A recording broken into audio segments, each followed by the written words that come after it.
Welcome to Virtual Learning Network. This is session number 1 of organizational behavior. This is basically the introduction of organizational behavior. Various topics to be covered in this session are: what is organizational behavior, the Hawthorne studies, contributing disciplines to the OB field, what are OB models, what is SOBC model, contingency OB models, and challenges and opportunities for OB. First of all, what is organization behavior? Organization behavior होता क्या है? Organisation behavior is the study of human behavior in the work place, the integration between people and the organization itself. Organization behavior basically human behavior की स्टडी है कि किस तरीके से एक पर्सन, एक ह्यूमन बीइंग अपनी ऑर्गेनाइजेशन में, अपनी वर्क प्लेस पे रिएक्ट करता है, बिहेव करता है, इंटरेक्शन किस तरीके से होता है एक पर्टिकुलर पर्सन का एंड ऑर्गेनाइजेशन का, एंड एक ऑर्गेनाइजेशन किस तरीके से इंटरेक्ट करती है एक पर्टिकुलर पर्सन से. ऑर्गेनाइजेशन बिहेवियर बेसिकली एक मैनेजमेंट की फील्ड है जिसका मेन कंसर्न ये होता है कि किस तरीके से ह्यूमन बिहेवियर को अंडरस्टैंड किया जाए, प्रिडिक्ट किया जाए, फाइनली हम किस तरीके से उसे इन्फ्लुएंस कर सकते हैं within the organization. This is organization behavior. Main goal of OB are to explain, predict and control the behavior. जो मेन फंक्शन है, मेन गोल है ऑर्गेनाइजेशन बिहेवियर का, वो ये है कि हम किस तरीके से एक पर्सन के बिहेवियर को एक्सप्लेन कर सकते हैं, जस्टिफाई कर सकते हैं पर्टिकुलर ऑर्गेनाइजेशन सेटिंग में, प्रिडिक्ट कर सकते हैं कि okay in particular situation a particular person will be reacting in this way, and finally किस तरीके से हम कंट्रोल कर सकते हैं. These all things are being studied in organization behavior. Now, organization behavior is a field of study that investigates the impact that individual groups and structures have on behavior. Basically organization behavior एक field है जिसमें हम ये study करते हैं, investigate करते हैं कि फाइनली क्या इम्पैक्ट है जो इंडिविजुअल्स का, ग्रुप्स का और स्ट्रक्चर का होता है एक पर्टिकुलर पर्सन के बिहेवियर में या फिर पर्टिकुलरली ग्रुप के बिहेवियर पे जो एक ऑर्गेनाइजेशन में एग्जिस्ट करता है. सो बेसिकली ऑर्गेनाइजेशन बिहेवियर जो है it can be defined as that branch of management जिसमें हम बेसिकली ये अंडरस्टैंड करने की कोशिश कर रहे हैं कि ह्यूमन एक पर्टिकुलर ऑर्गेनाइजेशन सेटिंग में किस तरीके से बिहेव करेगा, उसके बिहेवियर को प्रिडिक्ट करना, अंडरस्टैंड करना, एंड फाइनली कंट्रोल कैसे कर सकते हैं वर्किंग एनवायरनमेंट में एक पर्टिकुलर पर्सन के बिहेवियर को.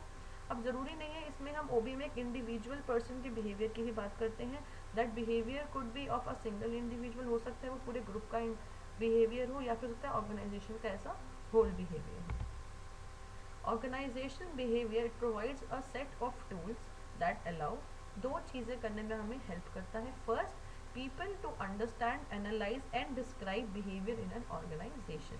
हमें हेल्प करता है किस तरीके से हम जो ह्यूमन बीइंग है, इन्वॉल्व है एक ऑर्गेनाइजेशन में, उनको किस तरीके से हम अंडरस्टैंड कर सकते हैं, एनालाइज कर सकते हैं और किस तरीके से उनका जो बिहेवियर है उसे जस्टिफाई कर सकते हैं, डिस्क्राइब कर सकते हैं एक ऑर्गेनाइजेशन में. सेकेंड फंक्शन है मैनेजर्स को हेल्प करता है ताकि अगर मैनेजर्स ये समझ सकते हैं कि पर्टिकुलर पर्सन किस सिचुएशन में किस तरीके से रिएक्ट कर रहा है, किस रीज़न से कर रहा है, they can work upon the efficiencies as well. So managers to improve, enhance और चेंज वर्क बिहेवियर. अगर ऑर्गेनाइजेशन बिहेवियर की स्टडी मैनेजर करता है तो मैनेजर उस केस में बिहेवियर को इम्प्रूव कर सकता है या फिर इन्हेंस कर सकता है, वर्क बिहेवियर चेंज कर सकता है, या फिर हो सकता है जो पर्टिकुलर बिहेवियर है पर्टिकुलर पर्सन का उसको इस तरीके से मॉडिफाई किया जाए that will best serve the organisation objective. Individual, group या फिर होल ऑर्गेनाइजेशन का जो गोल है उसे किस तरीके से अचीव किया जा सकता है बिहेवियर की मॉडिफिकेशन से. ऑर्गेनाइजेशन बिहेवियर इसमें भी एक मैनेजर को हेल्प करता है. Then we have Hawthorne studies. Basically OB का जो इवोल्यूशन हुआ, सबसे पहले एक क्लासिकल अप्रोच आई. क्लासिकल अप्रोच बेसिकली टेलर और फेयोल ने अपने अलग अलग प्रिंसिपल्स दिए. क्लासिकल अप्रोच में नॉर्मल एडमिनिस्ट्रेटिव मैनेजमेंट प्रिंसिपल्स दिए गए plus application of scientific principles हम किस तरीके से मैनेजमेंट में कर सकते हैं उस पर एम्फोसाइज किया गया. So classical approach to management is the scientific management and administrative management. Scientific management Taylor ने दी थी एंड एडमिनिस्ट्रेटिव मैनेजमेंट फेयोल ने. Later on Hawthorne studies came.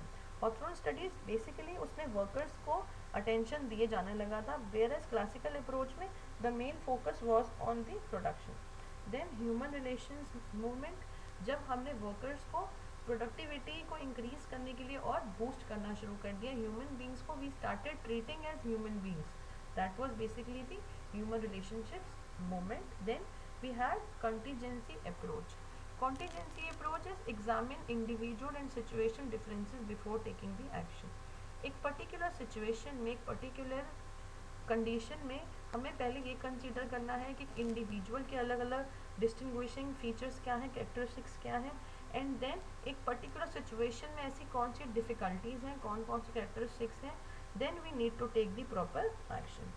Then we have positive organisation behaviour, the last phase, that it focus on the measurable strength of workers to improve the performance. इसमें हम basically emphasize करते हैं कि किस तरीके से हम वर्कर्स की जो डिफरेंट स्ट्रेंथ है उस पर emphasize कर सकते हैं, उसे evaluate कर सकते हैं, so that we can improve the performance of the particular person or of the organization as a whole. So सबसे पहले classical approach basically थी क्या? It focus of scientific management was the application of scientific methods to increase individual works productivity. जो basic focus था scientific management का वो इस पे था कि किस तरीके से हम साइंटिफिक मेथड्स को अप्लाई कर सकते हैं इंडिविजुअल वर्क प्रोडक्टिविटी को इंक्रीज करने में. फॉर एग्जांपल साइंटिफिक मैनेजमेंट में हम मोशन स्टडी करते हैं, टाइम स्टडी करते हैं, साइंटिफिक ट्रेनिंग किस तरीके से एम्प्लॉयज़ को दी जा सकती है, पॉइंट ए से पॉइंट बी पे जाने के लिए कितना मोशन करना पड़ रहा है, उस मोशन को कैसे रिड्यूस कर सकते हैं. All these things were given in scientific management. Then, according to the principles of scientific management, there is a division of work between managers and workers. Scientific management के according managers और workers दोनों को ही काम करना है, but there has to be a strict division of work between the managers and workers. Managers और worker का जो काम है उसका horizon बिल्कुल अलग अलग होना चाहिए. There has to be very clear cut division of work.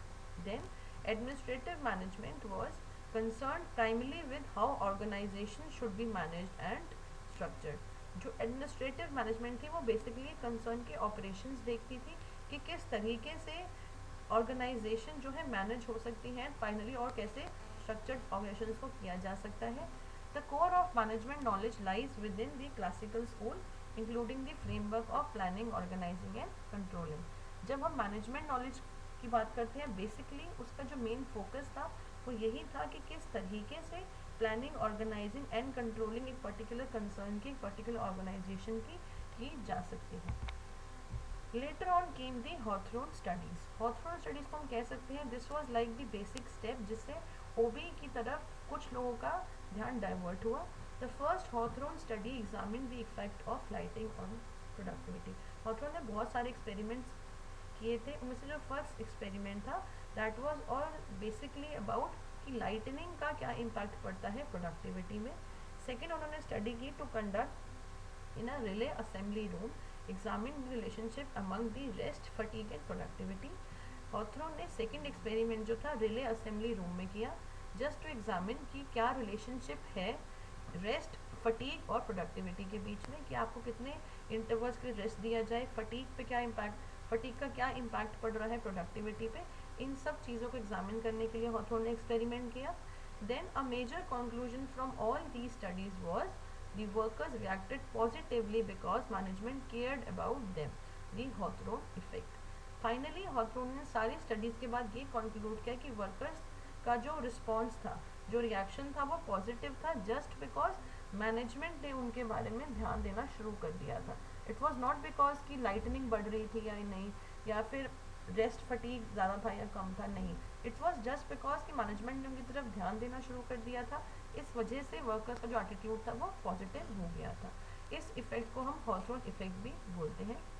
The Hawthorne effect is the tendency of people to behave differently when they receive attention because they respond to the demands of the situation.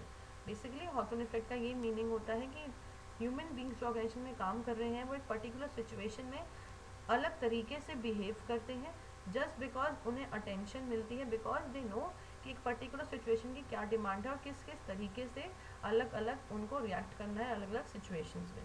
The Hawthorne studies also led to many other conclusions such as the fact that effective communication with workers is critical to managerial success. Hawthorne studies के और भी बहुत सारे conclusions थे। One of them is effective communication with workers is critical to managerial success. जितना effective communication होगा उतना ही सक्सेसफुल होगा managerial functions. Then came the human relations movement. The human relations movement was based on the belief that an important link exists among managerial practices, morale and productivity. इस movement में basically ये believe था कि बहुत important link है एक particular person जो organisation में काम कर रहा है between that person and the moral practices and the productivity of that particular concern.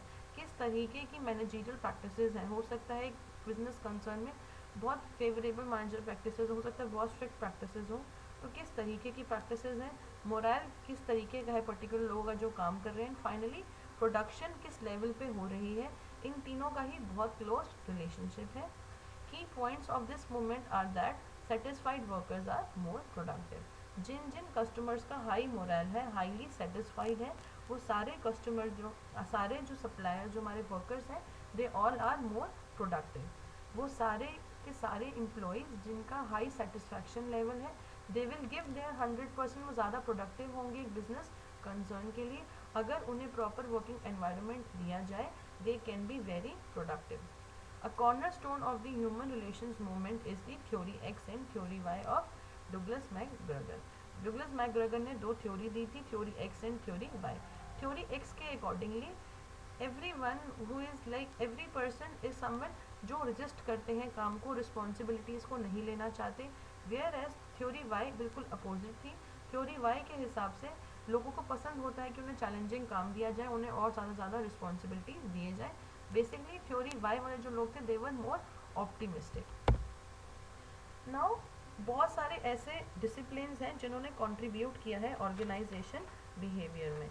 For example sociology है, सोशल साइकोलॉजी है, एंथ्रोपोलॉजी है, पॉलिटिकल साइंस। इन सारे अलग अलग डिसिप्लिन्स ने बहुत हेविली इन्फ्लुएंस किया है ऑर्गेनाइजेशन बिहेवियर को।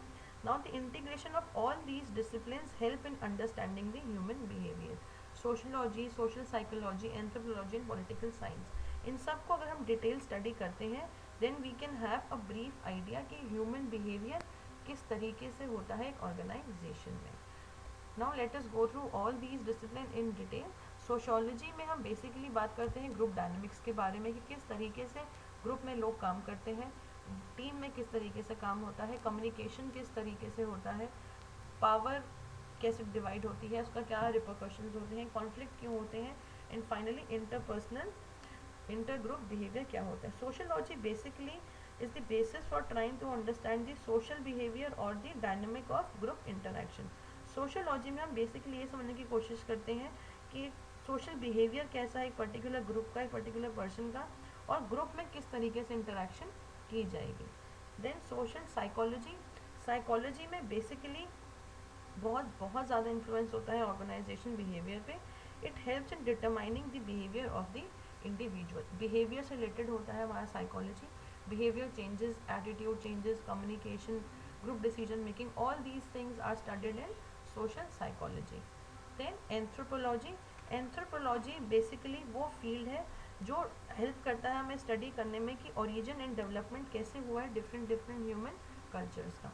सो इसमें हम कंपैरेटिव वैल्यूज़ पढ़ते हैं, comparative attitudes, cross cultural analysis, organisational cultures and environment of the organisation. Then we have political science. Political science में हम बेसिकली इन चीज़ों के बारे में पढ़ते हैं कि पर्टिकुलर ऑर्गेनाइजेशन में पावर कैसे डिस्ट्रीब्यूट है, पॉलिटिक्स कैसे अलग अलग फेजेस पे हो सकती हैं, फाइनली उनके कॉन्फ्लिक्ट्स में क्या क्या रीज़न है। All these things are contributing towards the studying of organisation behaviour. सबसे पहले अब psychology. Psychology is the science that seeks to measure, examine and sometimes change the behaviour of human and other animals. जो psychology है basically ये वो science है जिससे हम मेजर करते हैं, एक्सप्लेन करते हैं और समटाइम्स चेंज भी करने की कोशिश करते हैं एक पर्टिकुलर ह्यूमन बीइंग का या फिर एक पर्टिकुलर एनिमल का क्या बिहेवियर है एक पर्टिकुलर सिचुएशन में। इन सब की स्टडी करना is psychology. The reason is the focus of psychology is कि इसमें हमें डिटेल स्टडी कर सकते हैं पर्टिकुलर पर्सन के बिहेवियर की। जो मेजर एरियाज हैं जिसमें हम साइकोलॉजी में पढ़ते हैं वो है पर्सनालिटी कैसी है, परसेप्शन क्या है, attitude, learning, motivation, leadership, job satisfaction, individual decision making, performance appraisals कैसे होते हैं, एटीट्यूड कैसे मेजर कर सकते हैं, एम्प्लॉय सिलेक्शन कैसे हो सकता है, work design and work stress कैसे है। फाइनली इन सब का इम्पैक्ट पड़ता है एक इंडिविजुअल की ओवरऑल पर्सनालिटी पे। Then we have sociology. Sociology basically it deals with the social behaviour and dynamics of a group. Interaction कैसे होती है पर्टिकुलर ग्रुप में, सोशल बिहेवियर कैसे है ह्यूमन बींग्स का, इसकी हम स्टडी करते हैं सोशियोलॉजी में। सोशियोलॉजी बेसिकली हमें जो अलग अलग एलिमेंट्स है जो सोशियोलॉजी में हम पढ़ते हैं वो है group dynamics, work teams, communication, power, conflict, inter group behaviour, formal organisation की थ्योरी क्या है, ऑर्गेनाइजेशन टेक्नोलॉजीज कौन सी यूज़ कर रहे हैं, क्या क्या चेंजेस हैं जो ऑर्गेनाइजेशन में लाने ज़रूरी हैं, या फिर ऑर्गेनाइजेशन का कल्चर क्या और कैसा है। बेसिकली इसमें हम एक पैटर्न समझने की कोशिश करते हैं कि सोशल इंटरेक्शंस जो है किस पैटर्न में हो रही हैं, इफेक्ट क्या है डिफरेंट सोशल स्टेटस का on that interactions, and finally effect क्या है डिफरेंट डिफरेंट रोल्स की इंटरेक्शन का ऑर्गेनाइजेशन में। सो बेसिकली जो ग्रुप डायनामिक्स की हम बात करते हैं उसका इम्पैक्ट पड़ता है ऑर्गेनाइजेशन सिस्टम्स पे, और जब हम formal organisation theory, organisation change, culture की बात करते हैं इसका इम्पैक्ट पड़ता है ग्रुप पे। Then social psychology. Psychology is an area with psychology that blends concepts from psychology and sociology and that focus on the influence of people on one another. Social psychology basically sociology और psychology के principles को use करती हैं ताकि हम ये समझ सकें कि एक particular person एक particular condition, एक situation में किस तरीके से react करता है और एक दूसरे के behavior को किस तरीके से influence कर सकता है। जो मेजर चीज़ें हैं, जो मेजर टॉपिक ऑफ इंटरेस्ट होते हैं साइकोलॉजी में वो है behavioural changes, attitude changes, communication किस तरीके से हो सकता है, ग्रुप किस तरीके, क्या प्रोसीजर्स हैं जिससे ग्रुप फॉर्म होता है, ग्रुप डिसीजन मेकिंग कैसे होती है, इन सारी ही चीज़ों का इम्पैक्ट पड़ता है उन सारे ग्रुप्स में जो एक ऑर्गेनाइजेशन में है। Then we have anthropology. Anthropology is the study of societies to learn about human being and their activities. Anthropology basically study है ओरिजिन एंड डेवलपमेंट की, ह्यूमन कल्चर की, ह्यूमन बींग्स किस तरीके से इवॉल्व हुए, उनके कौन कौन से अलग अलग कल्चर हैं, इन सब के बारे में स्टडी करना इज एंथ्रोपोलॉजी। सोसाइटीज़ के बारे में पढ़ना कि ह्यूमन बींग जो है कौन कौन सी एक्टिविटीज़ करते हैं सोसाइटी में, that is also anthropology. Now the topic of interest in case of anthropology are comparative values क्या क्या हैं, कंपैरेटिव एटीट्यूड्स क्या क्या हो सकते हैं, क्रॉस कल्चरल एनालिसिस क्या क्या है, ऑर्गेनाइजेशन कल्चर क्या है एंड ऑर्गेनाइजेशन एनवायरनमेंट क्या है। फाइनली इसका इम्पैक्ट पड़ता है ग्रुप पे या फिर ऑर्गेनाइजेशन सिस्टम पे। Then we have political science, the study of behaviour of individuals and groups within a political environment. एक ऑर्गेनाइजेशन की जो पॉलिटिकल एनवायरनमेंट है उसके बारे में स्टडी करना is the political science. Political science में बेसिकली हम पढ़ते हैं कि किस तरीके से ऑर्गेनाइजेशन में पावर की रीजन से कॉन्फ्लिक्ट्स हो रहे हैं, इंटर ऑर्गेनाइजेशनल पॉलिटिक्स किस तरीके से हो सकती है और इसका फाइनली इम्पैक्ट क्या है ऑर्गेनाइजेशन सिस्टम पे। Now what is OB model. Model का लिटरल मीनिंग होता है एब्स्ट्रैक्शन ऑफ द रियलिटी, एक ऐसी चीज़ जो एब्स्ट्रैक्ट वे में रियलिटी को डिस्प्ले कर रही हो, it is basically called a model. A simplified representation of some real world phenomenon, एक रियल वर्ल्ड का जो भी रिप्रेजेंटेशन है उसको हम सिंप्लीफाइड वे में दिखाएं, एब्स्ट्रैक्ट वे में दिखाएं, that is like a model. So OB model अगर हम बात करें तो basically it can be on 3 different levels, individual level पे हो सकता है, ग्रुप लेवल पे या फिर ऑर्गेनाइजेशन वाइड लेवल पे। Now the OB model consists of dependent variables as well as the independent variables. Dependent variables a response that is affected by an independent variable. Dependent variable dependent है independent variable पे. For example productivity. Productivity depend करेगी हमारे independent variables पे. Absenteeism, turnover and job satisfaction. Independent variables जो independent है किसी पे भी dependent नहीं है. These are basically individual level variables हो सकते हैं या फिर ग्रुप लेवल वेरिएबल्स हो सकते हैं। Now let us study all these dependent and independent variables in details.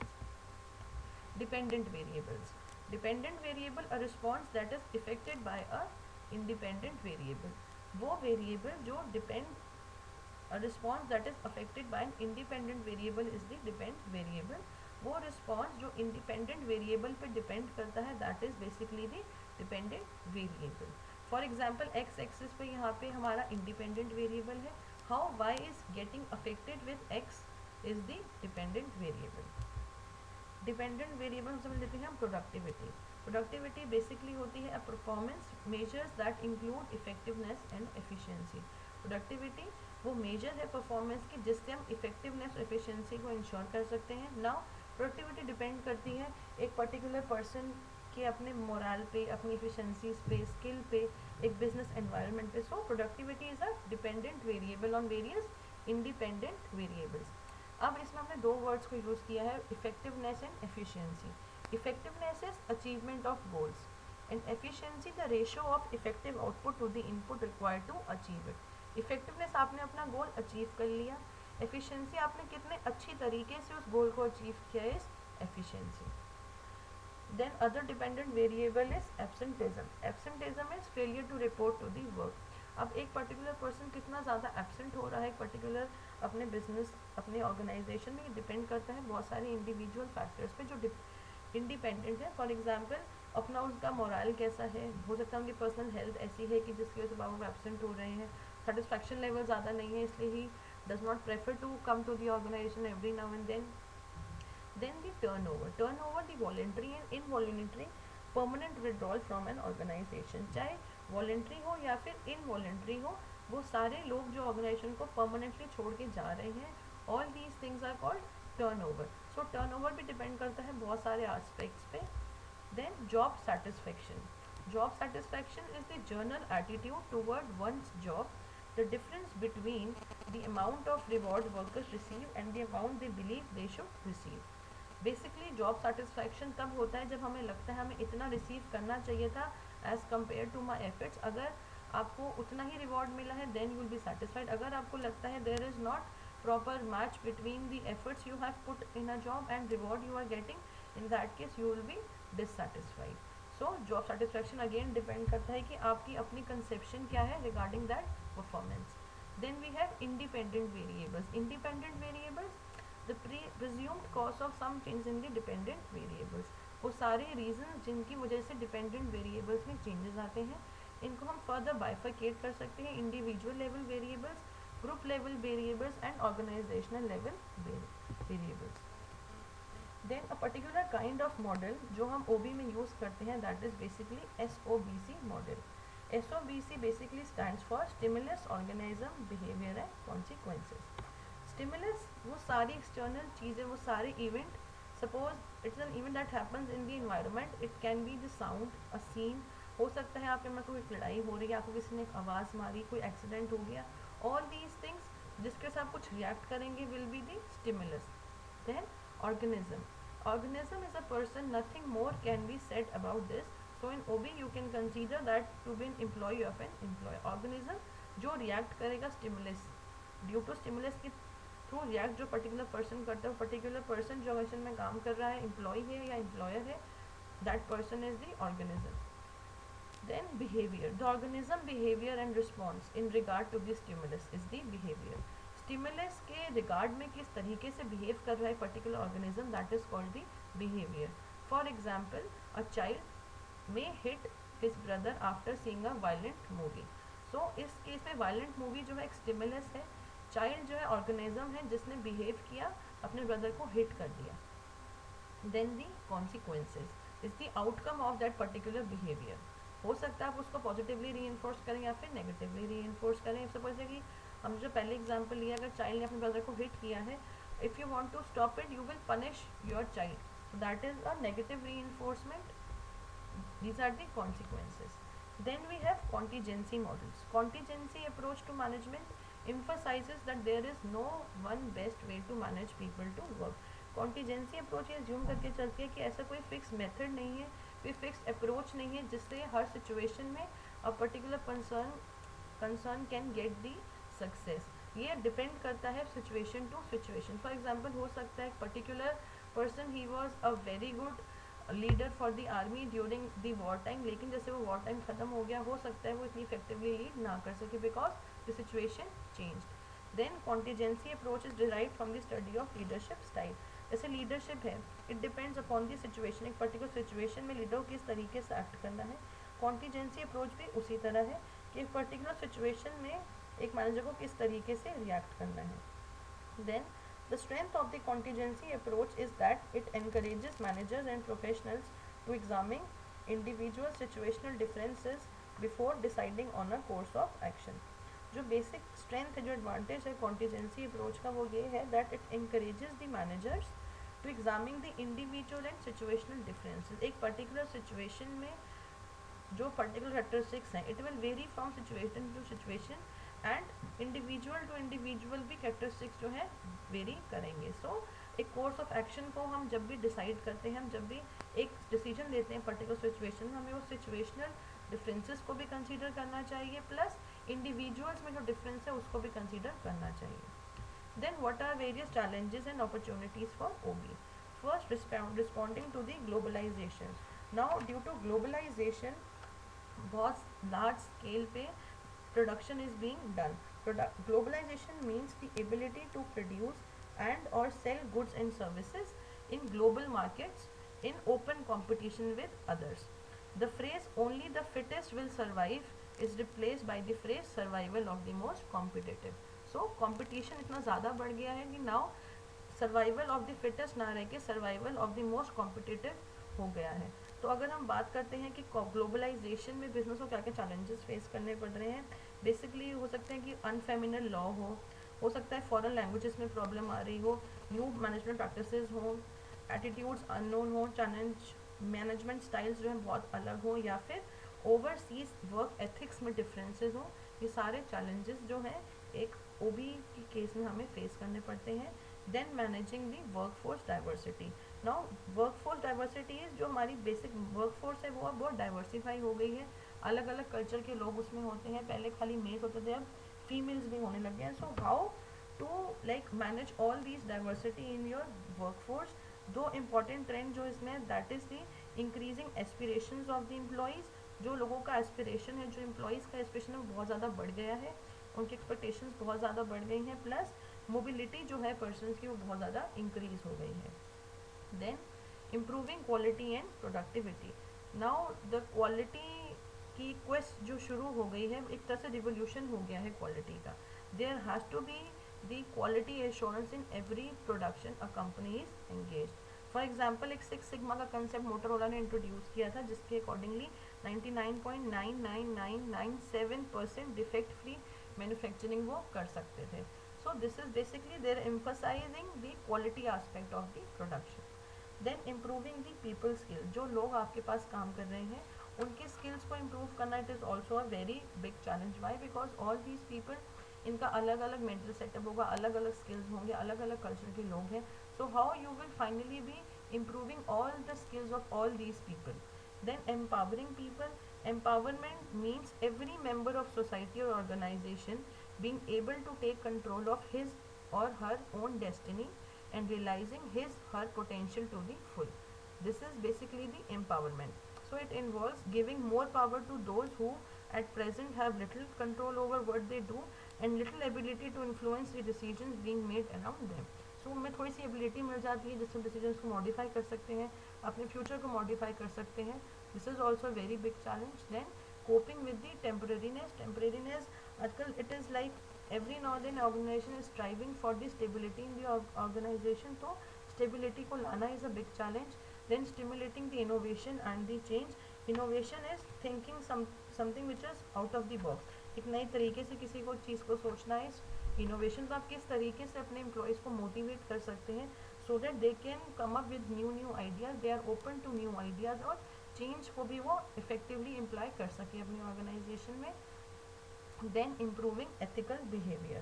Now the future managers will have to mobilize a new work ethic so as to enforce good quality standards. अगर हम good quality standard को ensure करना चाहते हैं, it is very important कि proper work ethics को भी अपनी ऑर्गेनाइजेशन में हम इंश्योर करें।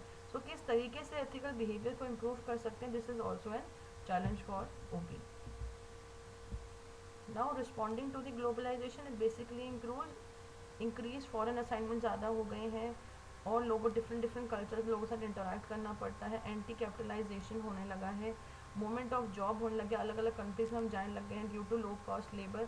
सो how to handle all these things? Then workforce diversity को हम कैसे हैंडल कर सकते हैं, डेमोग्राफिक्स चेंज हो रहे हैं, मैनेजर्स की एम्बिशन चेंज हो रही है, रिकॉग्नाइज कैसे कर सकते हैं डिफरेंसेस को, एंड फाइनली हम रिस्पॉन्ड कैसे कर सकते हैं. This is basically defining the workforce diversity. There can be the people diversified on the basis of their gender, disability, age, race, domestic partners, national origin and Christian or non-Christian. Then improving quality and productivity. Quality management में emphasise करने लग गए हैं, process re engineering करने लग गए हैं. Process re engineering basically it is कि आप अपने कॉम्पिटिटर का एक प्रोडक्ट लेके उसको you will try to analyse कि किस तरीके से वो प्रोडक्ट बनाया गया है. This is reverse engineering. Then responding to the labour shortages. Labour की जो शॉर्टेज है, डेमोग्राफिक चेंजेस हो या फिर हाई अट्रीशन रेट हो, अर्ली रिटायरमेंट है, इन सारे चेंजेस को किस तरीके से हैंडल कर सकते हैं. Then improving the customer service level. Customer का जो सर्विस लेवल है, because nowadays customer is the king. आप किस तरीके से उन्हें मैक्सिमम सेटिस्फैक्शन दे सकते हैं, जो उनकी एक्सपेक्टेशंस हैं बेस्ट पॉसिबल वे में कैसे उन्हें फुलफिल कर सकते हैं. This is also the challenge of OB managers. Then quality management. Constant attainment चाहिए ताकि कस्टमर की सेटिस्फैक्शन हो सके.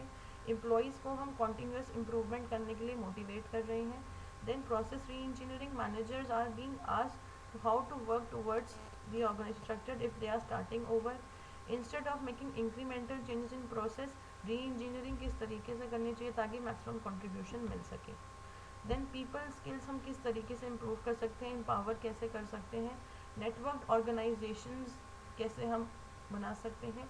एम्प्लॉयज़ को कैसे बैलेंस्ड वर्क लाइफ के लिए मोटिवेट कर सकते हैं. फाइनली एथिकल बिहेवियर को किस तरीके से हम इम्प्रोवाइज कर सकते हैं. Now these are some of the questions for your practice. First, what are the challenges of organisation behaviour. ऐसे कौन कौन चैलेंजेस हैं. For example, challenge of the quality revolution, challenge of workforce diversity, globalisation. All these challenges you need to describe them. Behavior is generally predictable, so there is no need to formally study OB. This statement is incorrect कि behavior predictable है इसलिए हम OB पढ़ने की जरूरत नहीं है. This statement is wrong. But how will you support this statement? That's all for this session. Thank you.